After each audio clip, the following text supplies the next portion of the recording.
She sat in seat 1-4A close to the window, holding her small travel bag on her lap as if it carried something important.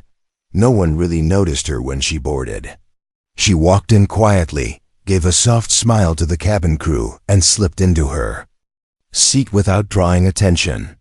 She looked like someone who did not like noise or crowds, someone who preferred to blend into the background. Even the man sitting beside her barely saw her glance up when he greeted her. She nodded once, then looked back out the window. The plane slowly filled with passengers. People arranged their bags, argued softly about overhead space, and checked their phones before takeoff.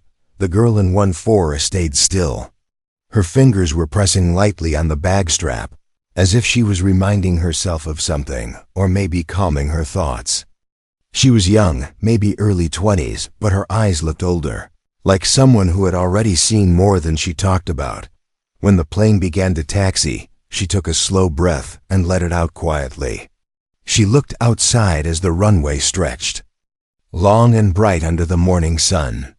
The engines grew louder, and the plane lifted off smoothly. Passengers relaxed. Some slept, some played games, some started talking to the person next to them. But the girl stayed silent. She watched the clouds, as if something in the sky held a memory only she understood. The first hour passed without any problem. The cabin crew moved around, offering drinks. Children laughed a few rows ahead. Everything was normal, calm, and predictable. But the girl in 1-4A kept glancing toward the front of the plane. Not in fear, but in habit, as if she was watching for a sign. Only she could notice. A soft beep sounded from the front. Most passengers didn't hear it. The girl did. Her fingers froze on the seatbelt. She sat up slightly straighter. She tried to look normal, but something in her eyes changed. She listened again. Another beep. She knew that sound. It wasn't a danger alarm, but it wasn't normal either. Something small, something only someone trained would pick up. Someone who understood the rhythm of cockpit alerts. Then it happened. A sudden soft thud echoed from behind the cockpit door. The crew near the front looked up. One of them rushed forward. Another followed. The door didn't open immediately.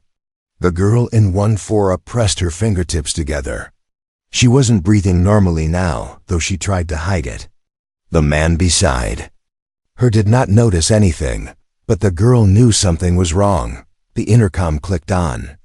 A shaky voice of a cabin crew member spoke, trying to sound calm. "Ladies and gentlemen, if there is any passenger on board with medical experience, please come to the front immediately." The passengers looked around at each other. A few people unbuckled their seat belts. A doctor, a nurse, maybe someone with first aid. People waited for someone else to stand. But the girl in 1-4A did not move. She just listened.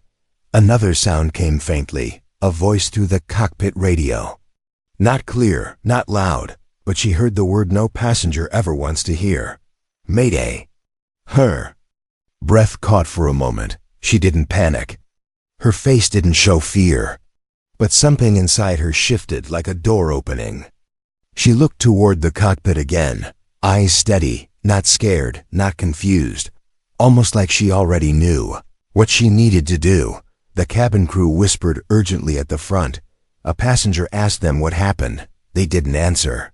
The doctor who had come forward was now kneeling inside the cockpit entrance, and his voice carried a worried tone. People felt the tension but tried to stay calm. Most passengers thought it was a medical issue that could be handled. Most hoped the co-pilot was in control. But the girl in 14A sat there completely still and kept her focus on the front. Her hand slowly moved to the zipper of her travel bag. She opened it just enough to slide her fingers inside. Inside was something flat and smooth, something that looked like a small ID card covered by a cloth. She didn't pull it out. Not yet. But she touched it, as if reminding herself of a life she had left behind. A cabin crew member walked down the aisle, trying to look calm but failing. Her hands were shaking a little. She looked around as if trying to find someone, Maybe someone trained, someone who understood emergencies beyond basic first aid. When she reached row 14, her eyes paused for a second. Maybe it was instinct. Maybe she noticed the quiet girl's unusually calm face. Maybe something about her posture looked too controlled for a normal passenger. "Are you okay?" the crew member asked softly. The girl lifted her eyes. They were steady. "What happened?" she asked in a low voice. The crew member hesitated. "The captain, he collapsed. We're trying to reach the first officer, but..." She stopped herself, realizing she was sharing too much. But the girl in 1-4, I already understood. She looked toward the front, then back at the crew member. "Is the radio calling Mayday?" she asked quietly. The crew member froze. Her eyes widened. "How did you..." The girl didn't answer.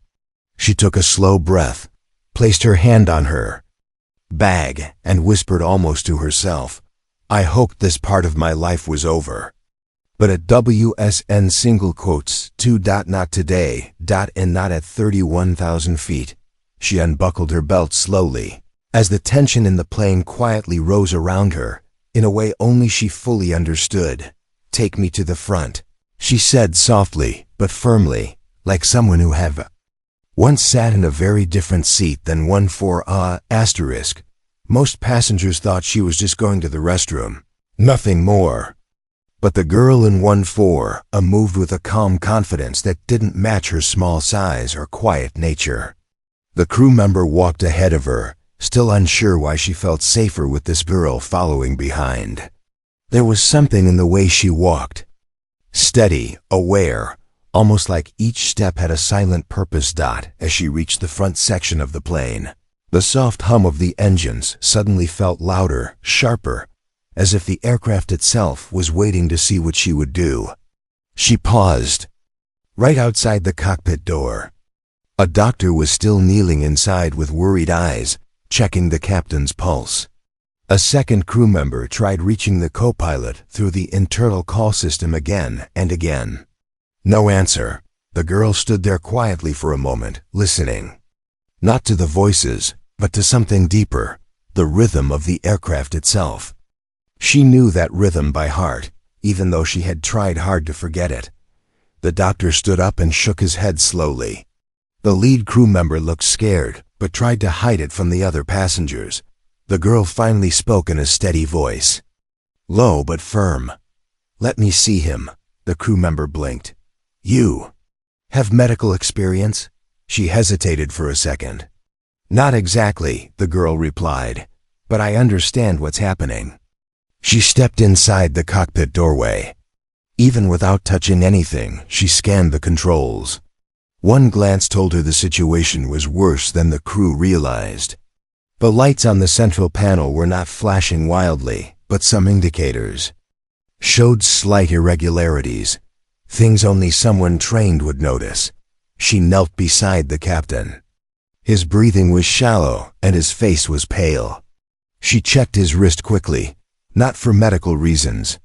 She was checking something else. The doctor looked confused. "You're checking his pulse again?" he asked. "He's stable for now," she said softly.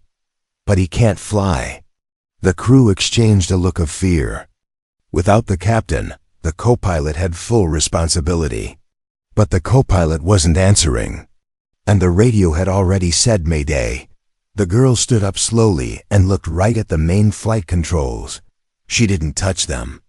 She simply observed them with the kind of familiarity only a person who once lived in a cockpit would have. The lead crew member swallowed hard and whispered, "Do you understand these controls?" The girl didn't lie. She also didn't boast. She simply nodded once, calm and quiet. The crew member stepped closer. "Wait, who are you?"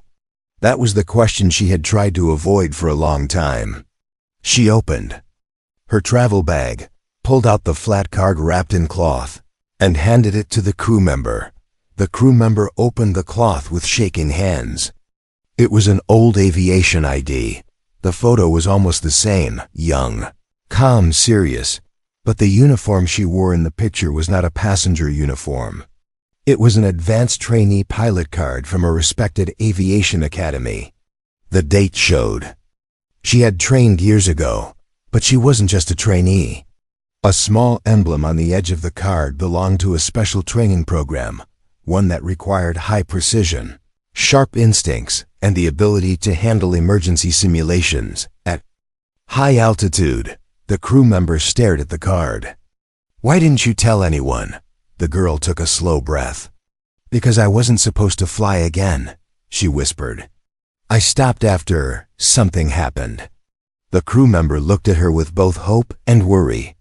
"But you can fly this plane?" The girl didn't answer immediately. She looked at the captain again. She looked at the silent co-pilot's seat. She looked at the instruments glowing softly. Then she looked through the front window at the long stretch of clouds. "I can try," she finally said. "But I need access to the co-pilot's seat." The crew member hesitated only a second after that. There was no time left. No other option. She stepped aside. The girl walked into the cockpit fully, placing her bag down carefully. She touched the seat softly, almost with emotion, as if sitting there would wake up an old memory she wasn't sure she wanted to face. But she sat down. Anyway, the seat adjusted automatically to her weight, just as she remembered from training days. She placed her hands lightly on the armrests, not the controls yet. She closed her eyes for 2 seconds, listening to the plane, to the vibrations, to the pitch of the engines. Then she opened her eyes, and they were no longer the eyes of a quiet girl from seat 14A. They were sharp, focused, steady. Her voice came out calm. "First, I need to know if we have communication with ground." The crew member shook her head. "Radio keeps repeating the Mayday call from our side." The girl leaned toward the radio panel. She pressed one switch, turned one dial by exactly 2 clicks, then waited. A faint crackle answered, then silence. Then another crackle. She tried again, making one more adjustment, something no normal passenger would ever know. A voice broke through faintly. "Flight, we're receiving your Mayday. Identify your emergency." The crew gasped. The girl didn't. She pressed the mic button gently.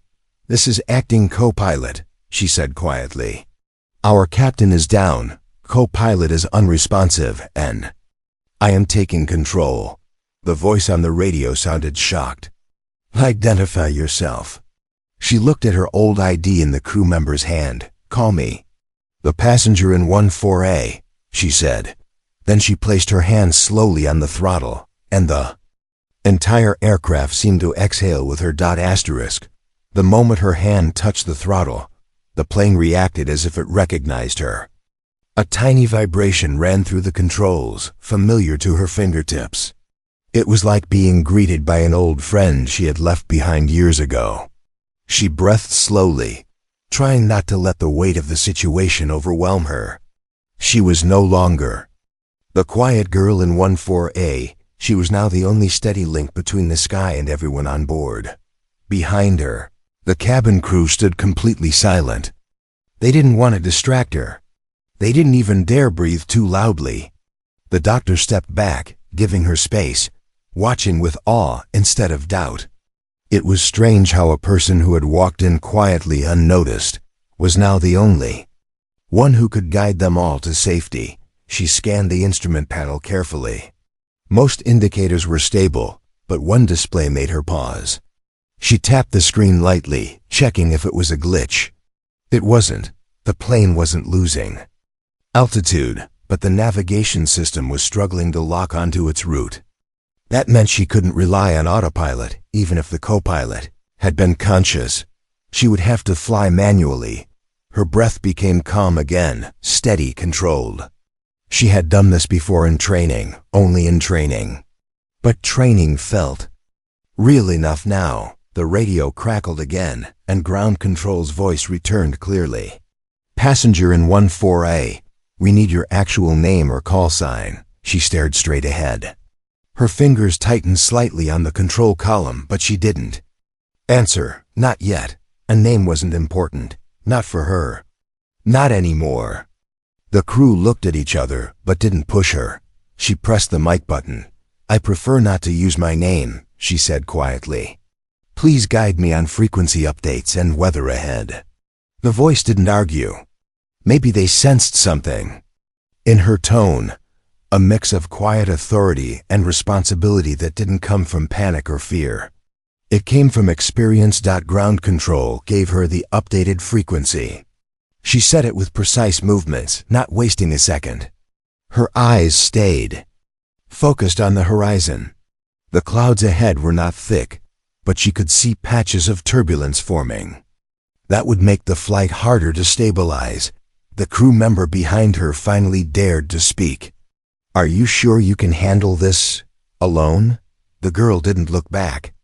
"No one flies alone," she whispered. "Not truly. The plane works. With you, you just have to listen." Her words were soft, but they held something powerful, something that made even the nervous crew breathe out slowly, trusting her just a little more. She checked the engine readings, fuel status, and altitude. Everything was manageable, but she still had one major worry: the co-pilot. She glanced at him. He was still unconscious, head leaning to the side. The doctor was checking him, trying to understand what had caused both pilots to collapse. The girl finally spoke again. "Keep him stable, and tell me the moment he wakes up." The doctor nodded. Of course. She didn't say it aloud, but the truth was simple. If he woke up, he could help her. If not, she was on her own all the way to landing. The plane shook lightly. Just a bump of air. Nothing serious, but passengers gasped from the cabin. She could hear the murmuring, the rising worry. She didn't turn around. She kept her voice calm as she pressed the intercom button.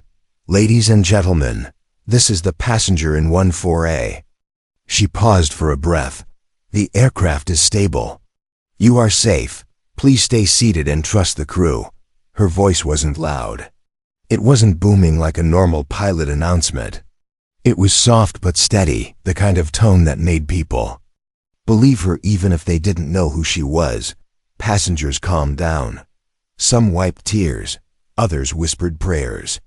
But the girl kept her focus entirely on the controls. Another message came from ground control.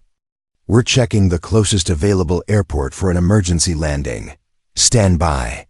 She nodded slightly, though they couldn't see her. Her hands hovered over the panel. She checked the terrain map. She calculated distance and fuel in her mind faster than she expected. She hadn't done these things in a long time, but her brain remembered. Her fingers remembered. Her eyes remembered. She only wished she didn't remember why she had stopped flying. The crew member behind her noticed her quiet sadness but didn't speak about it. There was no time for personal stories. There was only time for decisions. Ground control finally responded. "We can divert you to a closer airport. Runway prepared. Emergency crew on standby." The girl studied the coordinates. She knew the airport. She had landed there once in training. But that time, she had an instructor beside her watching, guiding, correcting her mistakes. Today she had no one. She adjusted the heading gently. The plane shifted direction smoothly. She listened to the engines, the air pressure, the faint tremble of turbulence. She was fully inside the world of flight again, a world she once loved deeply. Before everything changed, the crew member stepped forward a little. "Do you need anything? Water?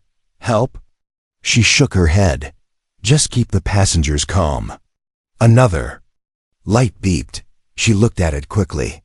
Weather ahead, mild turbulence. Nothing dangerous, but enough to worry passengers. Ground control's voice came again. "Passenger in 14A, confirm if you are confident in approaching manually." She paused. Her hands tightened slightly.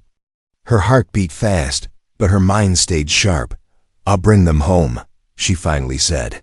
"Just keep guiding me." Her voice was small, but it carried the weight of every life on board. And the sky listened. The sky outside looked calm. But the inside of the cockpit felt like another world, a quiet battleground where every breath, every small movement carried weight. The girl in the co-pilot seat didn't rush. She didn't panic. She simply listened to the aircraft the way a musician listens to an old forgotten instrument. But she knew something everyone else didn't know. Flying wasn't just controls and buttons, it was trust.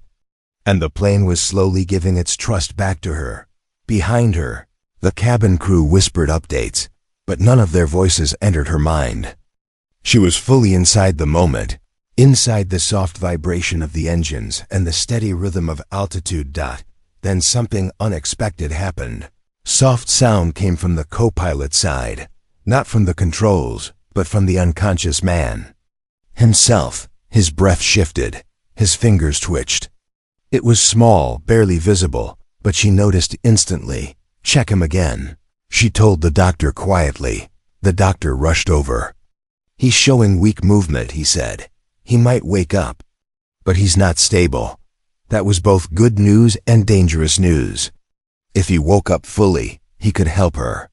But if he woke up confused, it might make things harder. "Let him wake on his own," she said. "Don't force anything."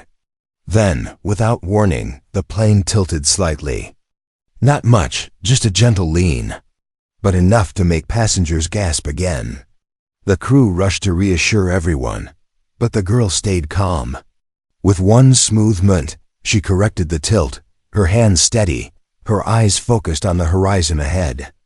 Crew member watching her whispered, "How are you so calm?" Most people would be shaking. She didn't look back. "Fear makes hands heavy," she said softly. "Heavy hands make mistakes." It wasn't confidence. It was discipline, the kind she learned years ago, then tried to forget. The radio cracked again. Ground control spoke urgently. "Passenger in 140, weather update, light turbulence ahead for the next 10 minutes. Keep heading steady." "Copy," she replied simply. The turbulence arrived sooner than expected. The plane shook lightly, then a bit stronger. Passengers held onto their seats. Some whispered prayers. Some closed their eyes tight.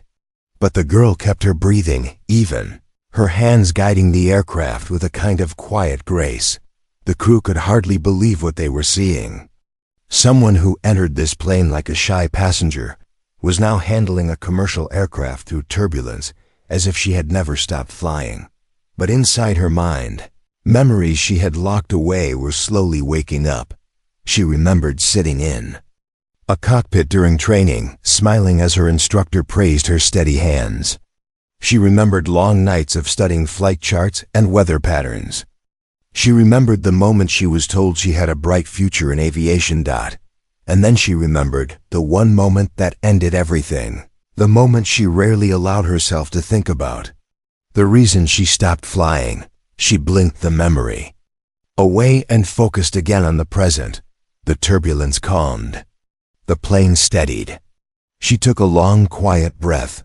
Altitude stable, she murmured to herself, almost like a habit returning.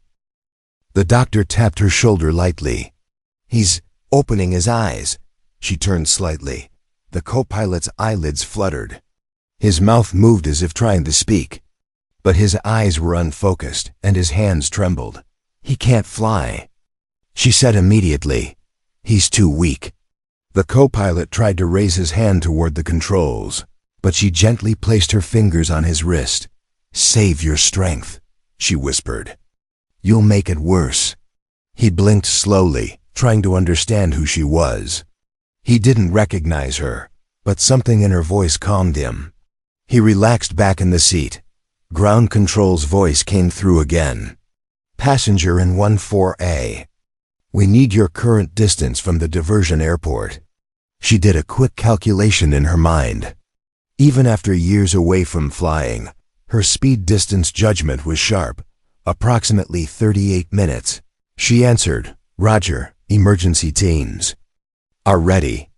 Keep your approach steady. You're doing well." The crew member behind her whispered, 38 minutes feels so long." "Only if we think of it," she replied. "Seconds turned into minutes."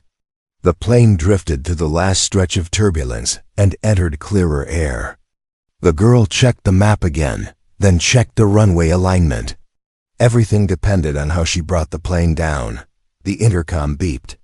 A tiny voice from a child somewhere in the cabin said, "Is the lady flying the plane now?" The passengers laughed softly, relieved by the honesty of a child. Even the girl in the cockpit smiled for a brief moment. Though her eyes stayed on the horizon, she pressed the intercom button. "We are getting closer," she said gently to all the passengers. "Keep your seatbelts on. You're all safe." Her voice was like a warm blanket over the entire aircraft, soft, steady, and strangely comforting. Then she adjusted the flight path, angled the nose slightly downward, and prepared for the next phase. The hardest phase. Descent. The moment where even experienced pilots feel the weight of every decision. She tightened her grip slightly on the controls. Her heart beat faster, but not from fear, from responsibility. The girl in 14A was gone now. Here sat someone the sky once trusted. And today, the sky would test her again. The descent began with a feeling she had almost forgotten. A quiet pressure in her chest, the kind that only pilots understood. It wasn't fear, it was awareness. The sky grew a little darker beneath the clouds, and the faint curve of the earth felt closer than before.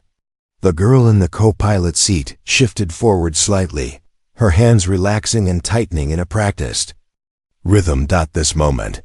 She knew this moment.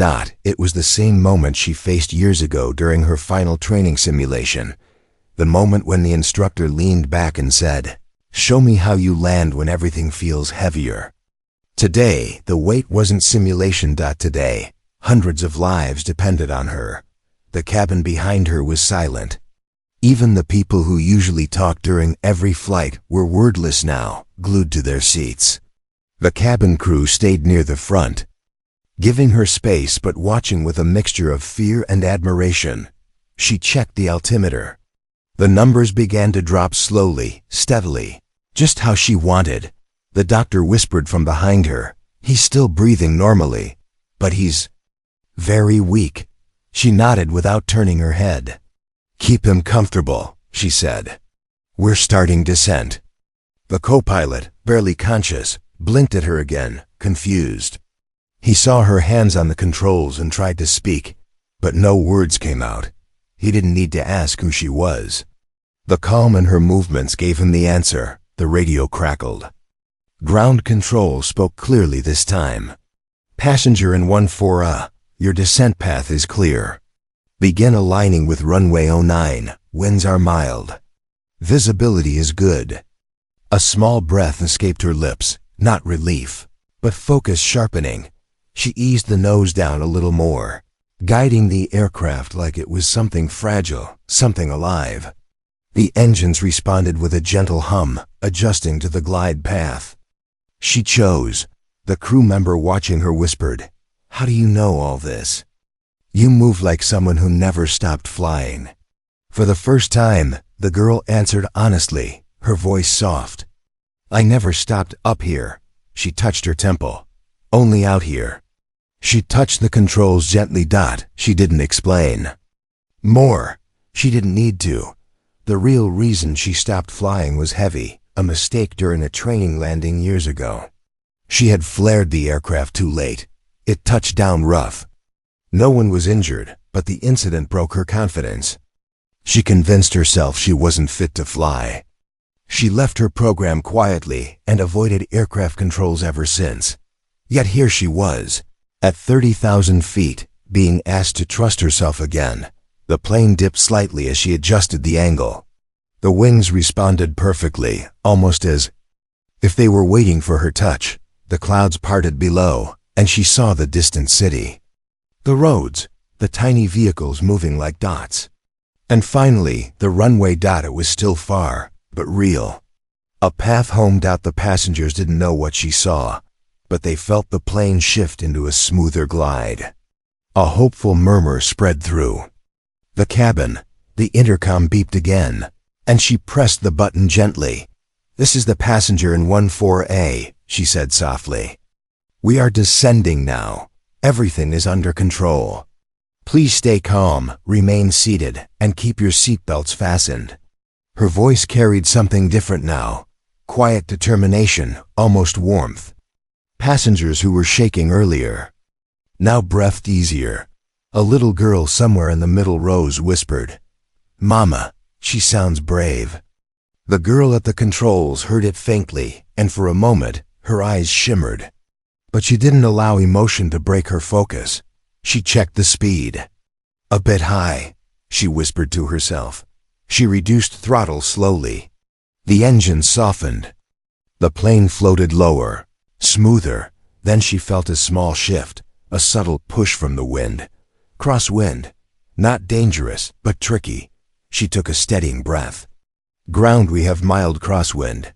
"Copy," ground control replied. "Compensate. With left rudder." "You've got this." She did exactly that. A small pressure with her foot, a slight correction with her hands. The plane responded instantly, aligning itself once again with the runway miles ahead. Behind her, the cabin crew watched like they were witnessing something unbelievable. A quiet girl who boarded with her eyes on the window, now handling a descent with the precision of a trained pilot. The co-pilot's eyes flickered again. He raised a hand slightly, as if wanting to take over, but she gently pressed it down without even glancing at him. "You're safe," she whispered. "Let me finish." Her hands were steady now, her breathing balanced, her mind razor sharp. Altitude continued to fall. 15,000 feet. 12,000 feet. 10,000 feet. Ground control informed her, "You are approaching final descent. Emergency crews are ready."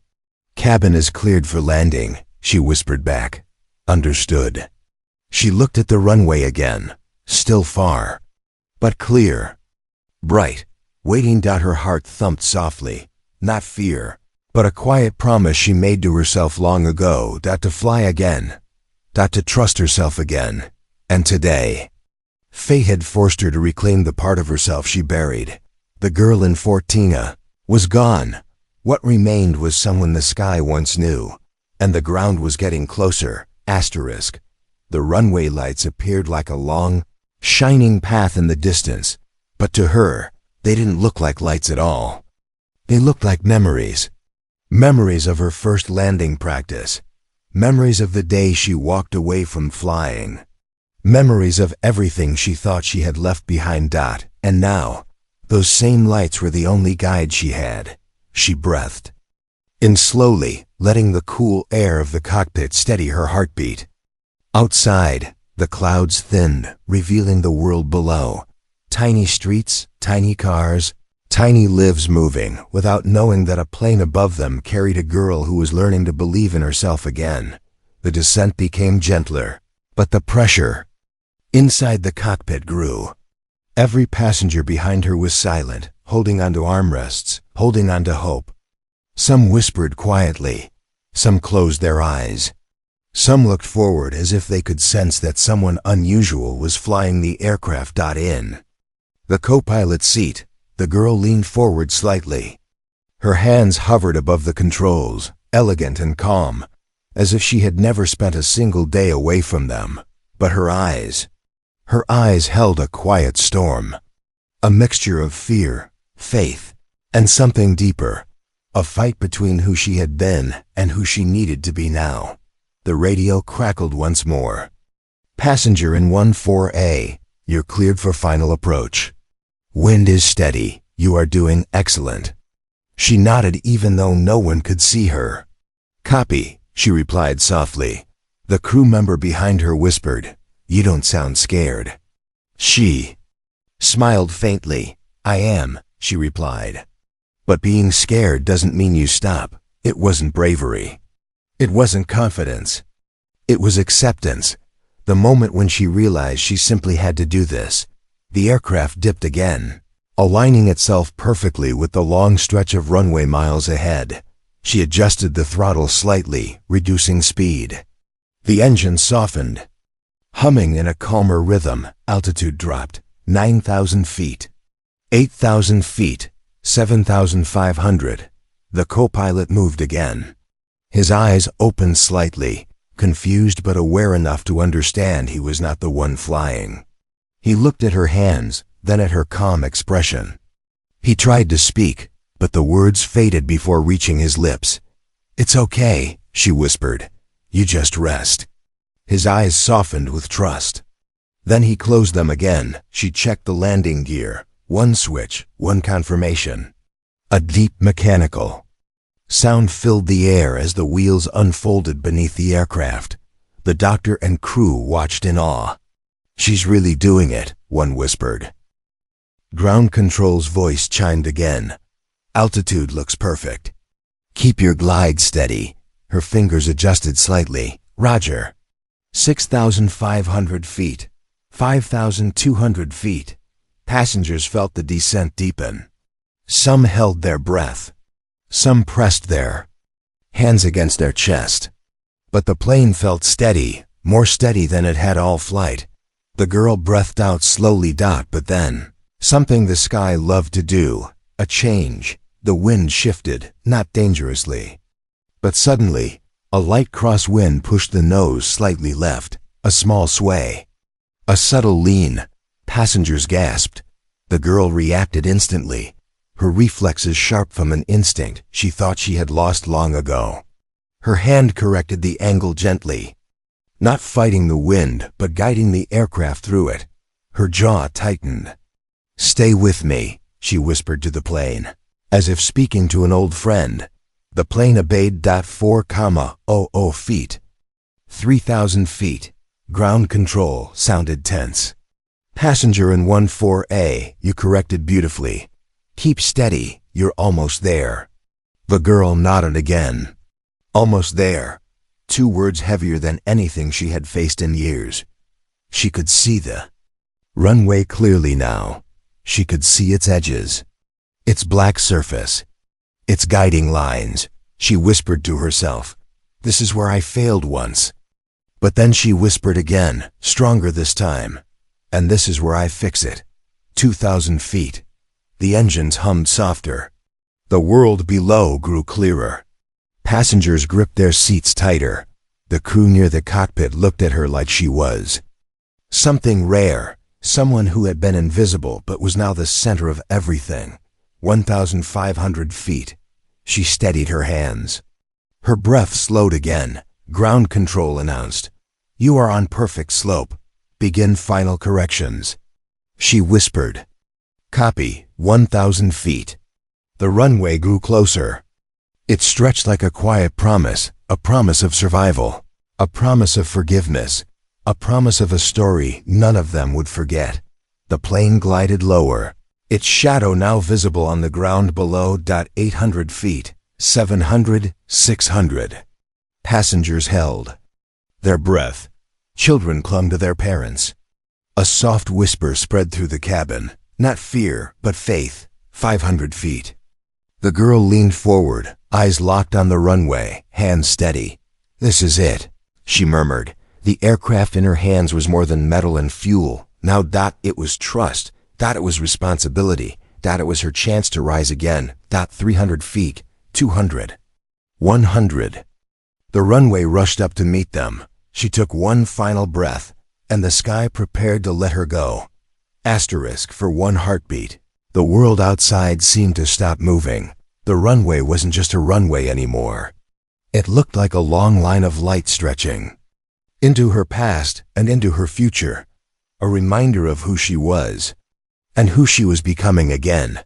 The girl in the co-pilot seat didn't blink. She didn't tremble. She didn't let fear touch her hands. She kept her eyes locked forward, watching the ground rise slowly, gently, like the world itself was reaching up to hold the aircraft safely. 80 feet, 50 feet. Her breath slowed until it felt like the whole plane was breathing with her. 40 feet. She whispered softly, not to anyone, but to herself, "You can do this." 30 feet. Her fingers adjusted the controls with the smallest movement, smooth as a quiet sigh. Her mind was sharp, but her heart was steady for the first time in years. 20 feet. Passengers held hands, some prayed. Some cried softly. The cabin crew near the cockpit held onto the walls, eyes fixed on her as if watching a miracle unfold. 10 feet. She lifted the nose just slightly, the perfect flare. The wheels hovered, hovered, hovered. And then, a soft, gentle touch. The wheels kissed the runway, not rough, not shaky, perfect. The cabin gasped in one single breath, a sound of disbelief, relief, and pure gratitude rolling through the entire aircraft. But her job wasn't over. The plane needed slowing, guiding, protecting. She gently lowered the nose, wheel, and applied brakes with the kind of calm only a disciplined mind could manage. The spoilers deployed. The engine softened into a low hum. The plane rolled straight down the runway, slowing, slowing, until it finally came to a complete stop. Silence. A long, overwhelming silence filled the cabin. She didn't cheer. She didn't cry. She simply let out a long breath, one she had held inside her for years. The radio crackled again, but this time the voice sounded amazed. Passenger in 14, you have landed safely. Emergency teams are approaching. You did an extraordinary job. She closed her eyes, letting those words sink in. Not praise, not celebration, just truth. Behind her, the cabin crew rushed forward. One placed a hand gently on her shoulder. You saved everyone, she whispered, her voice shaking. The girl didn't turn. She just nodded softly. We all made it, she corrected. The plane made it too. The co-pilot, still weak, opened his eyes again. He stared at her with disbelief and gratitude. You landed us, he whispered. She gave him a small, tired smile. We landed, she said gently, together. He tried to speak again, but emotion caught in his throat. The doctor looked relieved. You flew like you've never stopped. The girl finally leaned back in the seat. For the first time since she stepped into the cockpit, her body relaxed. Outside, emergency vehicles approached quickly, lights flashing but harmless. Passengers began cheering inside the cabin, loud, emotional cheers that filled the entire aircraft. Some cried openly. Some clapped. Some shouted thank yous into the air, not even knowing who to thank exactly. But the loudest sound was one soft voice from a child somewhere mid-cabin. Mama, the quiet lady saved us. The girl closed her eyes again, not to hide tears, but to let her heart breathe. A few minutes later, the crew helped her stand up. Her legs trembled a little, not from fear, but from the weight of what she had done. She stepped out of the cockpit slowly, and the entire aircraft went silent. Every passenger turned toward her, eyes full of respect, gratitude, amazement. Someone started clapping. Then another. And then the entire cabin exploded into applause. That echoed like thunder. She didn't expect it. She didn't know how to respond. She simply lowered her head slightly, shy, humble, still the same quiet girl from 14, but no longer invisible. A passenger whispered, she looks so small, but she carried the whole sky today. The girl finally smiled softly, the kind of smile that showed a piece of her heart healing. The crew member stepped beside her. Who are you really? She whispered. She thought for a moment. Then answered with the only truth that mattered. I'm just someone who remembered who she was when it mattered most. Outside, the emergency crew opened the door. Fresh air rushed in, cool and bright. She stepped out first, not because she wanted attention, but because the crew insisted. The ground staff looked at her with wide eyes, whispering among themselves. No one expected a quiet passenger to land a plane, but she didn't stay to explain. She didn't stay for interviews. She didn't stay for praise. As soon as the passengers were safe, she quietly slipped away toward the terminal, blending into the moving crowd once again. Someone called after her, "Miss, wait." You saved us, she paused, looked back once, and, with a calm, humble voice, she said, "You saved yourselves. I just helped the sky meet the ground gently." Then she walked away, disappearing into the airport hallway like she had never been there. But every heart on that flight knew the truth. Quiet girl in seat 14A was quiet no more, because heaven itself had trusted her hands.